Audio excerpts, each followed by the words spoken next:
Have you ever wondered what's actually happening underneath the hood when you run a Wendy app? You aren't just throwing source code at a robot or an edge device and crossing your fingers. A Wendy app is packaged as a Linux container image, and that's what allows us to support so many different programming languages and frameworks. That means the app, its runtime, its libraries, and its system dependencies are all bundled together in a completely repeatable way. Whether you're building a Python Vision app, a local LLM, a ROS bridge, or a hardware control service, Wendy treats it as a containerized application. This gives us three massive benefits. First, portability. Your development machine might be a Mac, but your target device could be a Raspberry Pi 5, a Jetson Orin, or an Ubuntu workstation. Containers create a clean boundary between your app and the hardware. Second, repeatability.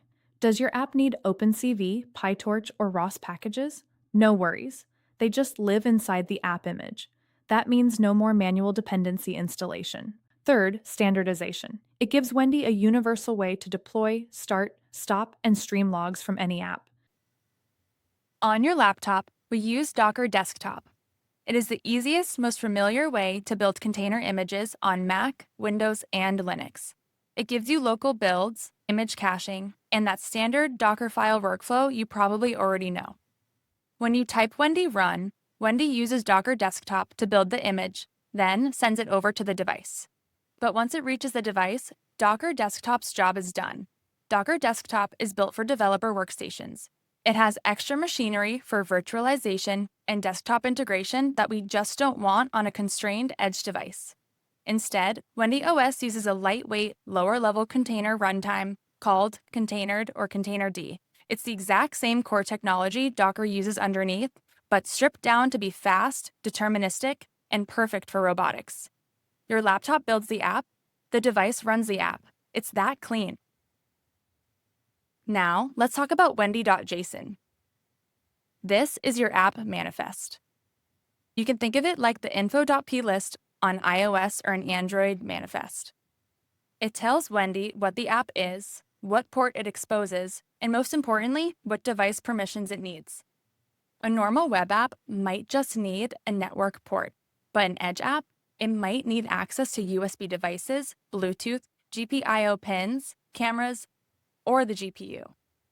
We absolutely do not want every container getting root access to the entire host machine. It's unsafe and it's messy. Instead, Wendy uses entitlements. You simply declare your intent in wendy.json. You say, I need the camera, or I need the GPU. Wendy Agent takes that intent and translates it into the exact container configuration needed for that specific hardware. If you need GPU access, Wendy handles the device mounts and runtime flags. Need USB or camera access? Wendy exposes the right subsystems. Audio or Bluetooth? Wendy wires up Pipewire or the right host sockets. You don't need to memorize complex Linux container flags. You don't have to Google whether you need device or privileged mode or the NVIDIA runtime.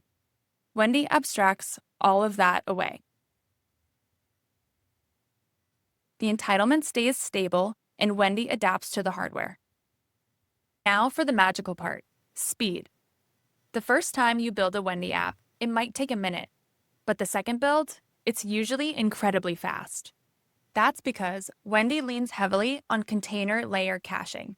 An image is built in layers, one for system dependencies, one for Python packages, one for your source code. If you only change one line in app.py, Wendy doesn't reinstall Python or rebuild OpenCV. It just reuses the old layers, rebuilds a tiny fraction of the code that changed, and ships off that diff to the device.